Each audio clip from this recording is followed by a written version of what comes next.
Hi, Sandy with Organized with Sandy. And I wanted to give you some ideas today on visualizing your space.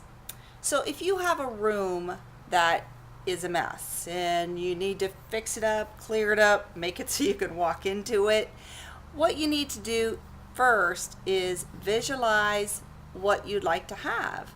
I mean, you can get ideas from TV, from magazines, you can look at books, and think in your head, write it down on paper is what I suggest, of what you would really like to have in that room. How would you like to see this space used? So that's going to help you when you're in the process and you're thinking, I can't do this. You can go back and say, hey, this is possible. This is what I figured out. So just a few steps. One of my first suggestions is to find some kind of book. Go to your library, a second price bookstore, something like that, and get some books that have some organized rooms in them. So for instance, if you're going to do a scrapbook room, this might be a room that you love.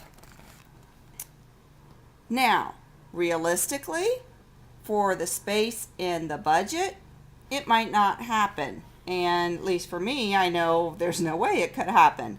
But you might love the looks of the white and the contrast, that there's a workable table. You might see a bulletin board wall. So there's many things that could be very doable in this room. But you might look back and find something else where, like a cubby unit like this, you might be able to afford without any problems.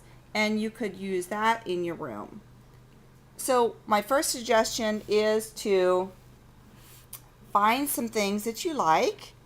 And this is Abby Garvey's book, by the way, if you're interested in that. Let me see, The Organized and Inspired Scrapbooker. And that is by Wendy Smedley and Abby Garvey. But be realistic with your space. You need to figure out a budget. So what can you afford? I mean, do you have a $50 budget? Do you have a $500 budget? Do you have a $5,000 budget? So work within what your budget is. If it's a $50 budget, it might be cleaning things out and going to the dollar store for a couple baskets that you can do.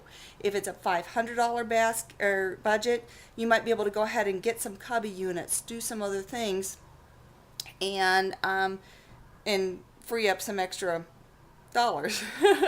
But you need to figure out what your budget is and what you can do. You need to get dimensions of the room. So what I would suggest is tread your way in that room, get somebody to help you, get some measurements of the wall space. Mark where your windows are, mark where your doors are, where your closets are, and start with a grid paper and make yourself a map of what you want to do in this room. So you need to make the plan, get it on paper, and then you just got to do it.